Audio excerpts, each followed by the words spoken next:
What's up? What's up? It's the Arthur Most Experience with Deke. I'm Arthur Moats, and that's my main man, Deke. What's good, bro? Man, we are in here on a Zach Banner Tuesday, and I'm excited about it as always, man. But how you over there, baby? Yeah, I'm doing good. Should be a good conversation with Banner, huh? To say the least, I am very excited about today's conversation because I think it's the first time we'll ever talk to him after a loss. You know, Yeah. we usually it's always after a victory. So this is going to be interesting, you know, get some in-depth analysis of the O-line's play by the guy, you know, the leader of the group, man. So that's going to be exciting, man. I'm looking forward to that, though. Yeah, definitely. Yeah, we You also got anything interesting going on today yourself? No, well, personally, technically, I do, man. My father-in-law came into town, man. Oh, nice. Yeah. So he came into town last night, man. Flew in from California. He'll be out here for the week, so we'll see him at the tailgate as well coming up Sunday. Cool. I've So, never met him. yeah, I know. I just thought about that. I was like, you see my mother-in-law a couple of times who lives out here now. But yeah, man. So he's out here for the week, man. So it's gonna be a little dope vibe, man, come Sunday. So I'm definitely looking forward to that. Yeah, that'll be sick. Yeah, man. But we got some other news on the Steelers front. We do. We definitely do, man. It's been officially reported now by Aditi Kikwabala of the NFL Network. Shout out to Aditi as well, man. She's awesome. But yeah, Taco Charlton, right? So Taco, first round pick from 2017 draft. People will remember him because he went 2 spots before TJ Watt to the Dallas Cowboys, is scheduled to visit the Pittsburgh Steelers sometime today. And from there, he'll have his physical. And if he passes his physical, all the reports are that he will be joining the practice squad for the Pittsburgh Steelers. So that is pretty interesting, especially on the heels of the TJ Watt news, right? In terms of him having the groin injury that ultimately knocked him out the game after what? 2 quarters essentially? Yeah, it was like right before halftime. Right before halftime. So even though the initial reports are that it's not going to be something long term and he could potentially play this weekend, there are differing reports on could he play this week versus like it's going to be a 2 to 3 weeks. Yeah. So that part is definitely interesting to see right now. But as a whole, I can understand why they would make the move. My biggest question is fit per se.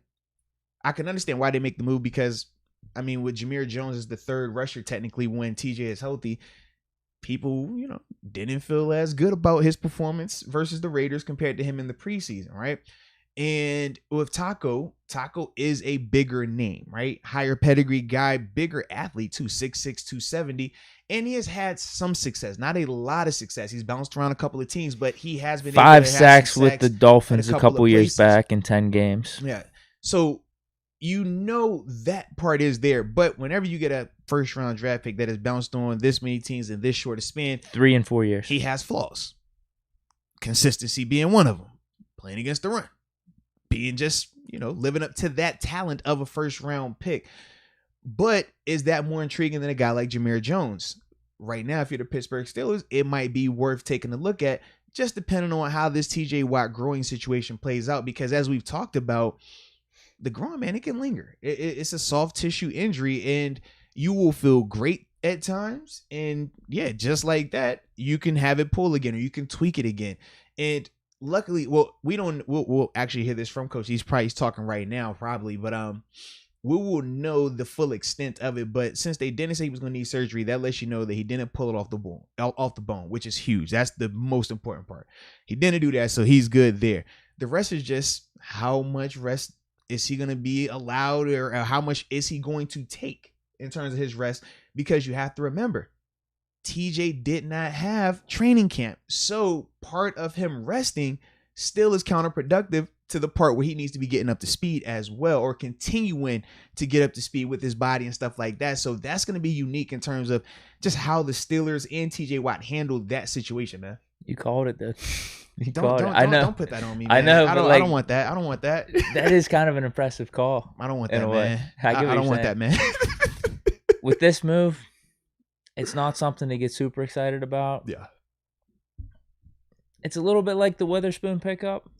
That's a really good analogy. But actually, I think it's something to get less excited about, just because Witherspoon was more in a position of need, whereas with Highsmith, Ingram, it's like, man, best case for Charlton, he's he's barely seeing the field for us. And that's for his personal sake, like the amount of snaps that he'll be getting, because we still have Ingram Highsmith. He'll be getting the Jameer Jones role, which is how many snaps in a game? 20%. But then TJ Watt comes back, then he goes to 0. Witherspoon, who knows how this season plays out with the cornerbacks. True. Very true. Could he be getting a starter's role? Could he be getting 50%?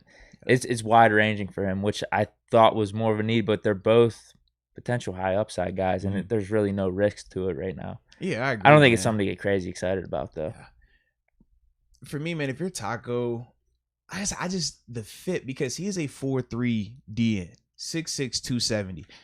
That's really big for outside linebackers in Pittsburgh.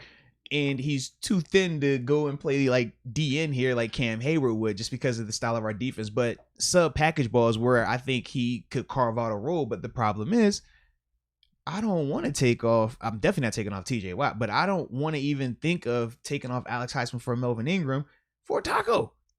I just think those guys are better players. They're more productive right now. Whereas with Taco, I like the potential, but dude, it's been a couple of years now.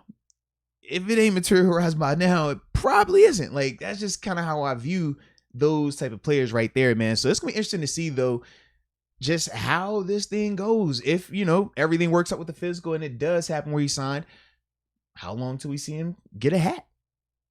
Because he's on practice squad right now. He'll be on practice squad, yeah. Joseph's still on practice squad. I don't know how eager they're going to be to bump him up for this game. But you think about, like, Joseph came first. Akello was after Joseph, but then Akello got a helmet and was playing significant snaps, this past game, man. Well, we didn't know this secret Trey Norwood role the Steelers were keeping behind the scenes here. Bro, because I thought after preseason, it's like both ways now. Trey Norwood, he's going to practice squad. We're bumping up Carl Joseph, but actually Trey Norwood has got a very significant role in the defense, and that's why Carl Joseph hasn't been pulled up.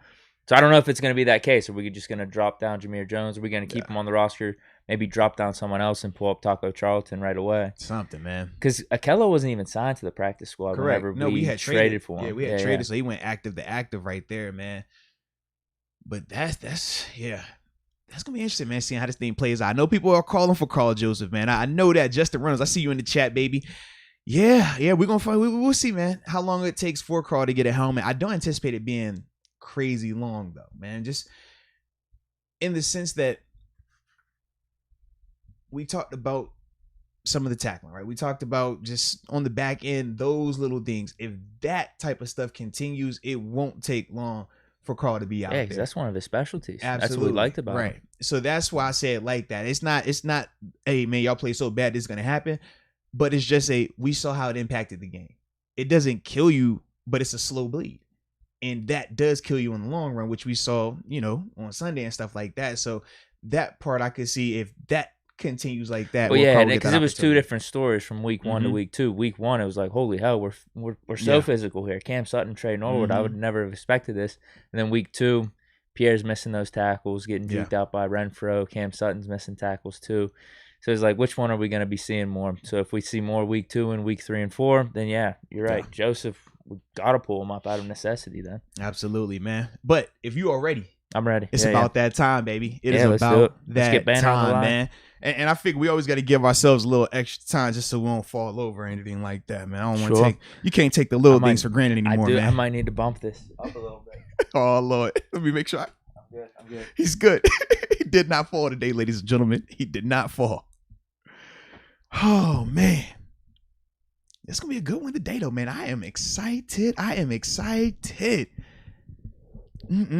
the chat is ready to go as well. Shout out to all the Upper Room members that are tuning in right now. I see you, Trina, Steel Diva, Chaz, Fatur. What up, Robert Hostler? I see you, baby. Or Hostler, excuse me. Put some respect on the end. NSMC99. What it do? And Leah Warren, glad you did not miss. You were close, but you are good. So without further ado, let's get this thing rolling for Zach Banner Tuesday. All right.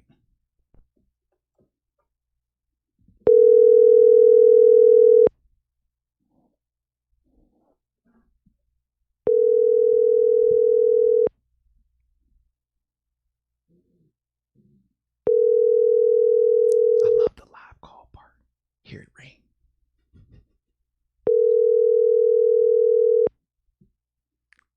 Was this the time? I got a backup topic just in case. Hey, you know I'm always ready, man. We gonna get on him though if he don't answer it. You know how we do. Your call has been forwarded. Oh, we gonna get him today. You know we gonna get him today. What are we giving him? He gets 3. 3 minutes. He gets 3 minutes. Okay, 3 minutes. We're gonna get him today. The O-line can't play like that. And you not answer the call. Oh, no. Hey, so we were talking about defensive end. Mm-hmm. Potentially Charlton moving to the inside, but that's not really the fit. Yeah. I'm seeing a name floated around out there. Division rival. Oh, Former division rival. Free agent right now. Who? Get him on the cheap. We need it too, because obviously Alu went down. Geno Atkins. I've been seeing that as well. What do you think? For a Tyson Alu type of role, when we have Cam Hayward and Tuitt as our main guys, that can't hurt us. Oh, we got to finish that convo. He literally texted me, just said he couldn't hear us. Oh no, all good. All right, that was all. We're gonna get. We'll let him slide. That was only finish that. That was only like 30 seconds. We're gonna talk about that. That was good though. Moatsy. There he is. How we doing today, man? My guy, how are you? Man, we over here. We trying to figure out what's going on, man. But first off, man, what was your thoughts on Sunday's game, man?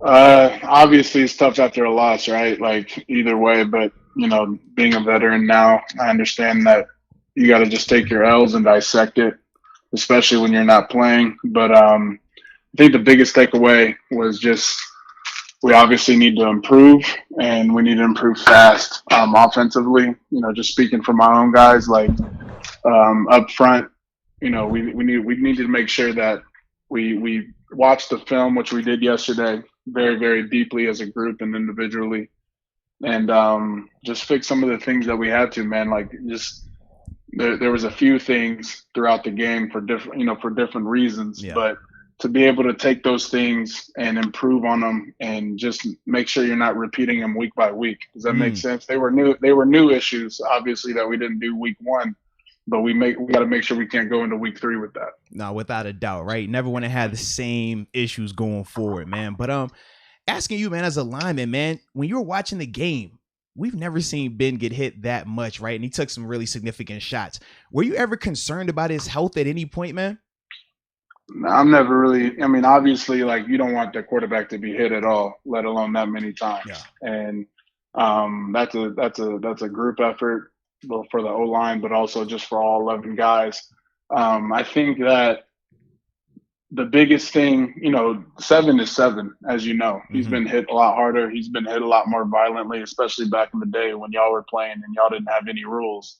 And you guys were reckless and stuff, taking off each other's heads. Why you got to put it like that, man? Don't make it sound like that. Because you're old, Mo. I am old not now, and you know that old. I am not that old, man. Jeez.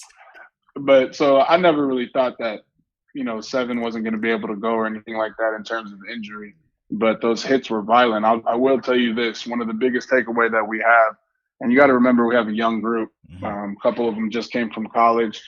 And the other ones, you know, minus Trey, who's been doing it longer than anybody, they got to understand that when we do, you know, it's a bad look when we're not picking them up and things like that. I think that was the biggest takeaway from everything is, you know, we're not going to be perfect all year, but we need to show that we got his back by picking him up, regardless if you were the one that gave up the sack or not.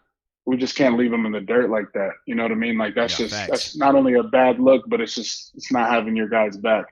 Nah, 100%, man. And they know that. You know what I mean? Like, they know that. They understood it from the film, and they felt bad. I mean, they understood it when we first told him on the field, especially after that one violent one where he was laying down for a little bit. Yeah. So it's not like, you know, like I told you guys last week or the week before, a lot of coachable guys, a lot of guys that want to get better. We don't have any big heads in our room, so. Yeah. That's absolutely good to hear, though. No, 100%, man. 100%. What type of access do you have with the team right now? Are you there like 100% of the time with the O-line meetings, team meetings, and whatnot?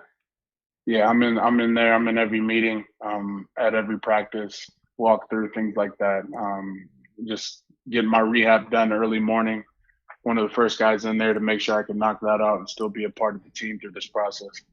So you mentioned the stuff about picking up Ben after he's getting hit. Has there been any other key points that you've talked with the offensive line about after seeing that game on Sunday? I think a lot of this stuff came from assignment and technique. So that's the biggest thing. And Coach Clem got us right a lot in the film room yesterday. Coach T, Coach Canada, just not only from a whole offensive standpoint, but an offensive line standpoint. And like I said, we got to get things fixed, and we got to establish ourselves, in our identity, and we still haven't been able to do that yet. Now, I want to just break it up a little bit and go a little light here, because we were heavy O-line. And I was like, you know what? Let's get a little smile in here, man. Najee Harris and Pat Freiermuth. Can we, man? How impressive were they to you on Sunday, man? Yeah, to start off with Pat, he's a different horse in terms of, comparisons to him and Najee. I feel like if he took too many hits, he might break. But he's a tough kid, man. You know what I mean? Like, he's not and when I say that, I'm joking, obviously, because he's incredibly talented in terms of being a tight end. I know you put stuff on tape and blocking. I know you've put stuff on tape and being able to get in open space and route running. I mean, just all around, the kid's a baller. I mean, it's like it's one of those situations where you're not shocked. I'm not shocked anymore when he makes a great play, because that's just what we expect from him. You know what I mean? And in terms of 2-2 in the backfield, I mean, that dude, I mean, not just in the backfield too, when he goes to slot, when we're in empty protection, I mean, just all around, the talent that he displays is nowhere near as impressive as the heart that he displays. Does that make sense? Like, I mean, he just got an appreciation for the talent, being able to break tackles, run through the ball, or run through with the ball, break tackles and things like that. But just the fact that there was 1, 2, 3 guys on him and he's still trying to push for every yard, you don't find that in every running back, and you're grateful for it. You know what I mean? No, 100%, man. I definitely get that right there, man. And going back, right, in terms of those two guys' performances, talk about their growth that you've seen from them week 1 to week 2 as well, man. I think it's the don't get too hyped when you have a good play, and don't get too down when you have a bad one. You know what I mean? I think they've been able to display. I know it's very, very hard to be a young guy, go in, and, like I said, we were all ballers at one point in college. You know what I mean? And dependable. That's probably the strongest word, is being dependable. Yeah. You hold yourself to a high standard. But if you were to mess up, if you were to drop a ball, if you were to, not read a hole correctly, or if you know what I mean, even, lose the ball or something like that, I feel like the two of them don't display that rookie mindset. And that's good to know, especially moving forward, especially after a loss too. Now, I got to ask this last O-line related question. In fact, it's not even O-line related. It's more so just situational related, okay? So there was an incident that took place in that game with one of your fellow linemen where some bodily fluids were exchanged orally, right? In the spitting motion. I have to ask you, Banner, have you ever had a situation on the playing field where you've either needed to spit or were spit on, or just felt disrespected to that level? I just need to know what's going on, man. I have never, ever been spat on in a game. I've never have. I've had dudes say some crazy stuff. I've had dudes say some disrespectful stuff, and that's when you carry it into the next play. The one thing I definitely don't want to do is throw Trey under the bus, because he already, tells everybody, tells the public, tells us as a team, teammates and stuff and coaches and everything. He already, says that he probably could have handled it in a better way. But my question that I asked him, well, one, I told him, is like, bro, we all support you. We were just trying to calm you down.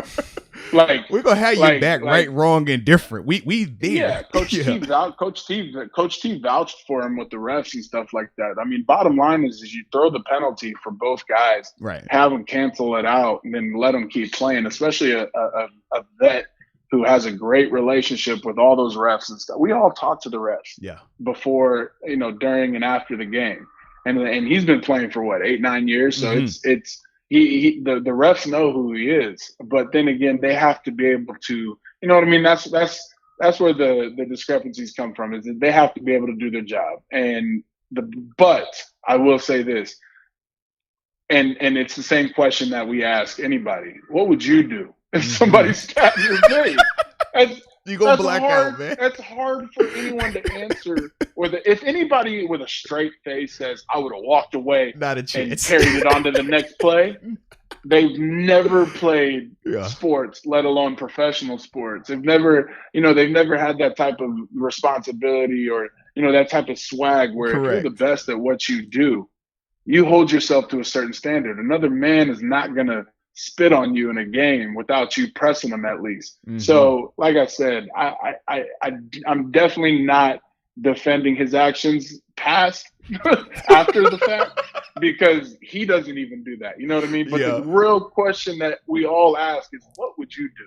And then so we just have to move on. Luckily, it's not like college rules. You know what I mean? Luckily, that's the truth. He'll be in next week and things like that. But unluckily, and what's unfortunate is this man's going to get a letter in his locker today or tomorrow from the NFL. Yeah. And New York, Paul Drive. You get a letter from New York. Yeah. After a game, there's no good news in it. Never. It's a big hit on your next check. And it's not like you got to go online and pay the fine like a parking ticket. It's not like you go to the website, you fill in your information, you add your payment information, and you pay it. No, you never see that money. That money's gone. Direct it's not going to be in your next check. Yes. Gone. Direct deduct, just like you said, gone. Now, you mentioned being in college. This one's kind of out of in left field here, and you've ripped on current teammates. I expect you to ask those kind of questions, but go ahead. Yeah, exactly. Weirdo. But go ahead. Well, you're an insider here, so you've been ripping on some of your current teammates' colleges, but yours isn't in the best of shape right now. Fired Clay Helton recently. I just want to get your perspective. Before you ask your question, Deke, where'd you go to school? Listen, I went to Pitt. So we just suffered a pretty bad loss. Go ahead. Go ahead, ask your question. Well, that's my question. So I was never alive for any of your national championships, by the way. But go ahead. Go ahead. We have a lot, though. If you go on Wikipedia, man, we have like probably, I think, double digits, like 9 or 10, something like that. I hear you. Go ahead, bro. But what's the state of the school right now? USC, they fired Clay Helton. I just want to get your perspective because a lot of people talk about it, but you went there. I don't know how you felt about the decision. And people talk about USC in a very high vein that, they should be up there with, the Alabamas, the Ohio States, but they haven't been there in like the past, I don't know, like decade or so. So give me your perspective on all that. I think I agree with the standard of SC being up there with the Bamas and the Miamis and the things like that. And it's just like you said, we haven't been there. And unfortunately, I love Coach Helton. I love him to death. I actually texted him the other day, keep his head up. He sent me some encouraging words about his situation and myself as well through my injury. I think the biggest thing that you have to realize is if I suck, I'm going to lose my job. That's in all facets of football.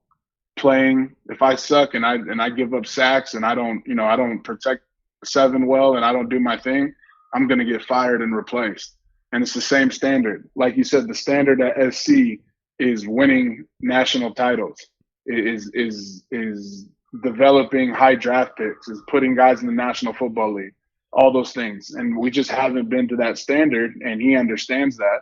And when you're not, you're replaced. So on to the next one, on to the next coach. I don't have any insider information. I've been focused on myself and my team. But I will tell you this. I heard and I laughed. I love and respect Deion Sanders as a player and a coach. But Reggie said he would be perfect for SC. I did it. When I say Reggie, I mean Reggie Bush, for those who didn't understand that. Yeah. He says he would be perfect for SC. I think he'd be a great college coach at Florida State.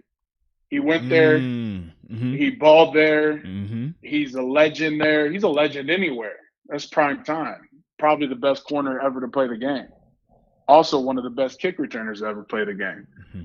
But I just don't see that. I don't see this man in South Central Los Angeles. You want a USC connection? Is that what it is? we don't. You asked if I want an SC connection. Yeah. Outside of Coach Carroll, we really don't have too many in the coaching world. And you know what I mean, like that we haven't dealt with in the past. Okay. You know what I mean. We already went through Coach Kiff. We already went through Sark.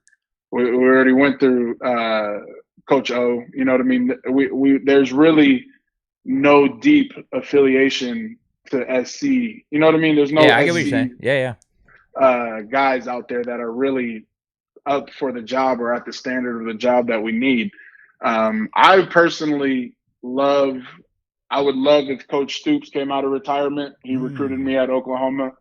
And then I also think the guy at Oklahoma would be great. Outside of that, I mean, I really have no personal opinion. Okay. You know what I mean, to the coach. I just know that I'm definitely going to be involved when I'm healthy playing, and when I get back over there, whoever's in that seat, we all expect them to hold the standard. You know what I mean? The standard is the standard of the Pittsburgh thing, but that's just an overall football thing at a high level. Nah, that's the truth right there, man. I like that. It's a good little conversation right here with you college guys like that. But Banner, we had 2 fan questions, man. I want to drop on you real quick. The first one is from my man Jack Henderson. He says, "Do you have a preference between playing right or left tackle?" Yeah, I mean, it's not so much of a preference. It's just naturally I played right, for so long. I had to do both in college. I had because my left tackle, Wheeler, came in there at SC at the same time as me. So we held down both sides, and I didn't have to switch to left. I only had to switch to left 2 or 3 times in college, when he was out with injury and stuff like that. But so I mean, to answer that question short and sweet, for 5 years in the National Football League, outside of when I was a swing tackle and I had to be ready for both, I played right dominantly. So I want to be a right tackle. That's where I see myself. It's just, whatever coach asks me to do, I'll be ready. You know what I mean? I respect that. Absolutely. All right. And then this last one, man, we have it from NSMC99 asking about the offensive line and what technical adjustments you might be seeing that this O-line can make to help them, with their productivity. I think one of the biggest things that we displayed in the run game is that we need to get to the second level more. Not only worry about moving the guys up front, but also getting to the second level, whether it's a DB in the box or, it's one of the core linebackers. I think when we're able to establish that consistently, we'll have a better identity of ourselves. Like I said, we haven't been able to display who we actually are yet. Well, that gives us hope, though, because I'm one of the people right that have been there. saying this whole offseason, I think the line's going to be improved from last year. So I'm still holding out hope for sure, especially with some of the stuff I'm saying today. And I'm holding out for when you come back.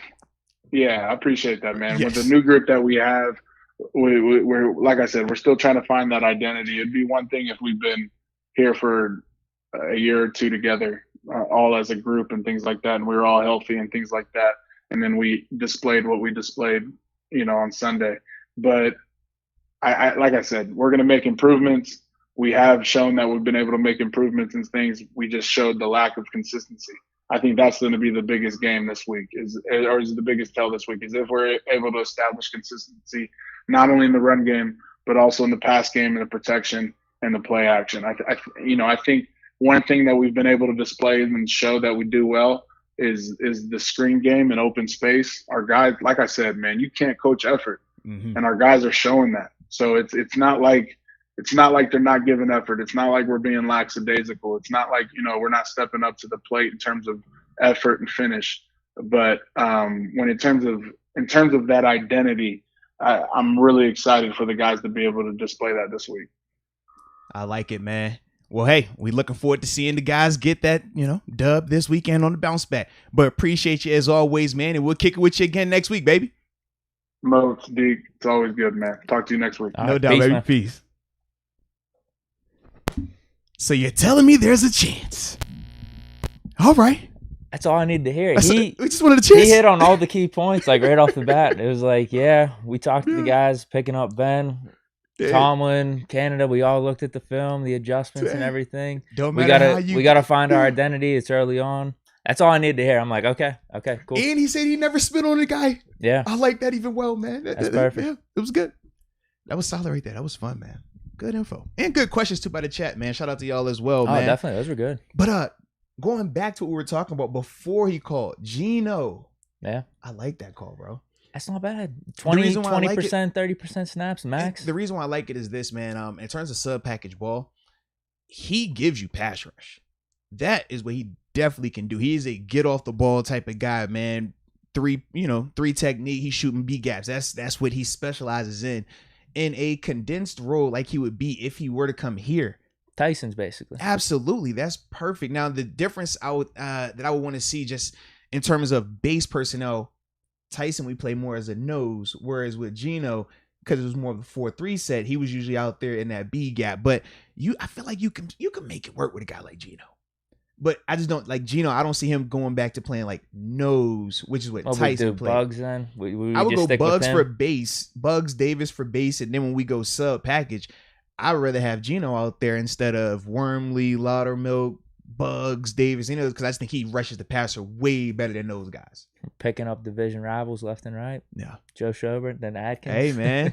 Hey, it don't matter how we do it. We just got to find a way to do it, man. Yeah, I'm definitely open for that. I was hoping, like I mentioned with the Taco Charlton move, I was hoping we'd try to find an inside guy like Atkins. But yeah, I guess we're going edge. I don't know if they didn't like what they saw in Jameer Jones. They wanted to make this move quick, or we just wanted depth. We don't know how long TJ Watt's going to be out. But hopefully they address the inside because I'm guessing TJ Watt's only going to be out for max like 2 or 3 weeks. That's what. Whereas the Alualu, he might be out the whole season. I think Tyson will be out for the whole season. Like that's significant coming back from that. Hayden, he should be back. Hopefully Bush, like those guys, short-term injuries to it. He should be coming back off IR. Hopefully, the main one is the inside, the nose tackle, defensive tackle. So Geno Atkins is a really good idea, in my opinion. I like Geno. He'll be low risk too in terms of the cost. Not gonna cost him a lot. Very familiar with him because he was a division foe. And he'll be motivated. Come on now. It's nothing. You talk about being motivated, man. You get on a team where you know, okay, we're good enough, and maybe I can be an additional piece to that. It motivates you. You do want to work a little bit more with that, man. So maybe this thing, keep your eyes open. That's not a bad idea. Yeah. We've been making crazy moves off season, beginning of the season. We're just keeping so it I'm going. not putting anything past Colbert and just the front office because Charlton's out of left field right now. Absolutely. I saw the Packers were having him in for a visit yesterday, and I was hearing rumblings about us. I just couldn't get anything confirmed, but then you said a Deke right before we hopped on. I was like, wow, this is quick. He went to visit the Packers. Now he's the Steelers. And now he's doing our interview, it popped up on the screen. It was it's like, official? Well, they were saying that he was finishing up the physical, but that was like popping. I'm like, all right, shout out. Yeah. It's interesting, too, when you look back at that draft with us taking TJ Watt, Cowboys passing up on TJ Watt, selecting him. Taco, I wonder how interested we were in Taco, considering Taco TJ was an edge rusher. Both of them guys are edge rushers like that. But Taco was the guy. Taco was the name. That was the guy that we all talked about, obviously because he was at Michigan. I liked his size, 6'6", 270, but for me, it was weird in terms of the comparison of him and TJ because I thought TJ was always an outside linebacker, 3-4 type, whereas Taco was a legit DN. So I was just kind of always like, well, if we're just talking about them rushing the passer, sure, Taco at the time was the better rusher to me, but we know what TJ is now. Obviously, it's after the fact, but TJ during that we got the good end frame, of that deal. Yeah, but at that frame, TJ was like, all right, he's an athlete, he's long, we know he's JJ's little brother. That was kind of like. Yeah. Whereas with Taco, it was like, he's playing at Michigan. We're seeing this. We believe this guy right here. So, was that it for our little Tuesday show? It was, man. This was fun. It looks like the people in the chat enjoyed it. A lot of people are asking about Ben's pec injury as well. What? Yeah, apparently he had said something, or Coach T might have said something about him having a pec injury. So he's all right. Yeah, he'll be fine. Trust me. He for a fact will be fine. No concerns there. But yeah, man. This was a good one, man. So shout out to everybody that was with us today on the call. Hope you enjoyed yourselves. We definitely enjoyed y'all. And until next time, baby. Peace.